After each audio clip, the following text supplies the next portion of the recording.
We've mentioned this a couple of times throughout, our conversation, but um, this is one reason that caught my eye when I was looking at the book, is because, we hear so much about the mafia and there's documentaries and other books and Right, stuff, and we always hear about the mafia owning different clubs and stuff, but right, not much is ever discussed about the gay bars, the whole gay right. nightlife scene.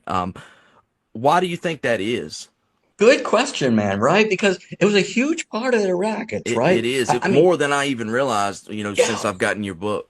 Right. So you think, and it's not like it was a total secret either.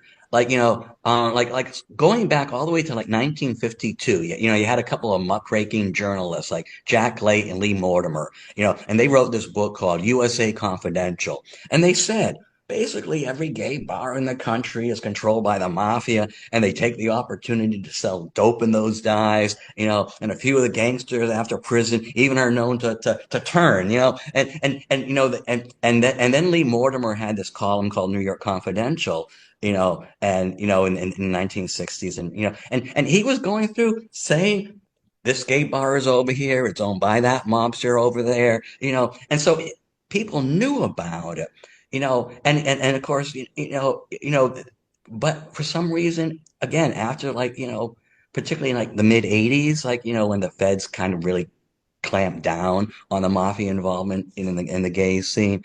Um, People just don't talk about it anymore. And I'm not sure why, because on the one hand, it's certainly, by the mid 80s and the 70s is perfectly much more societally acceptable homosexuality. I just think you know my best guess, and it's just a guess, I'm just guessing here, man. I think because, you know, mafia history, mafia movies, mafia books, it's a big industry, right? Hmm. And most of the guys, and they're invariably guys consuming this stuff, they're guys.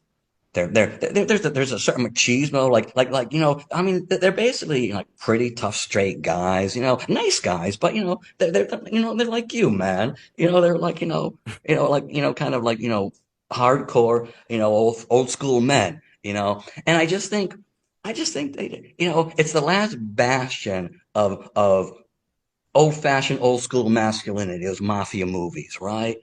This gay stuff, kind of, I don't know. I think it takes away from the entertainment value when you realize, man, these guys are running all the gay bars. Did you know the mafia basically created modern day gay culture as we know it? Who knew? They were woke before we were. It Right. was like, I mean, the mafia was involved in the earliest gay rights cases. I mean, gay people have a culture in large part because of the mafia. We had the gay bars and clubs because of the mafia. Our earliest gay rights cases were because of the mafia. It's because of the mafia that it's legal. Gay bars are legal, and we have the ability to the freedom to associate and assemble. Is because of the mafia, and with the pornography industry, gay men can look at dick pics now because the FBI, because the mafia won those obscenity cases.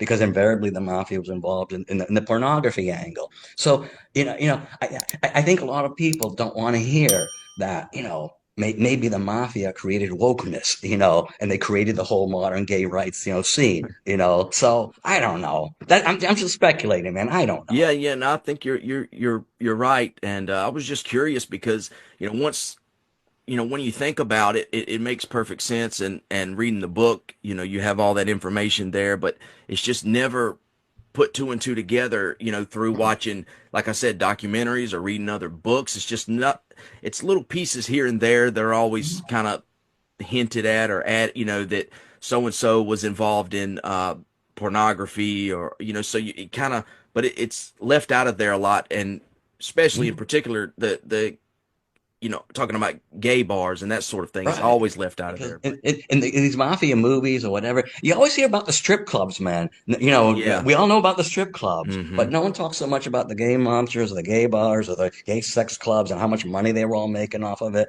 and how they really, you know, are responsible for kind of keeping the gay community together for like 100 years, and made some of our big advances. Yeah. That then gave us the launching point. To do more. So, Yeah. it's funny, right? That's interesting. I mean, like you said, you said this towards the beginning of the conversation that, you know, not to think that they won't involved in other, nightclubs, straight clubs and just regular nightclubs and that sort of thing.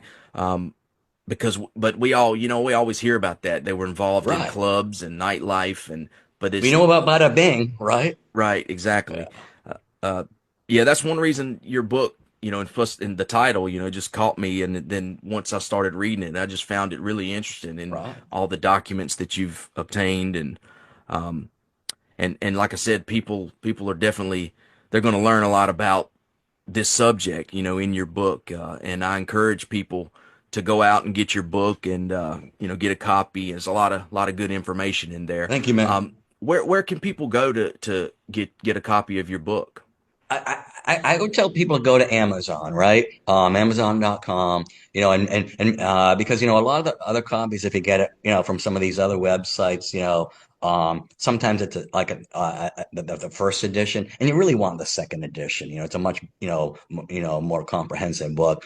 And, the book reads a little bit dry sometimes. It's almost, but the reason I wanted to do that is I wanted to dot every I and cross every T. Because a lot of people times, people say, because this is the first time people are really kind of getting to learn about this story. It's all been collected together. I didn't want people to just say, "Oh yeah, the mob ran this."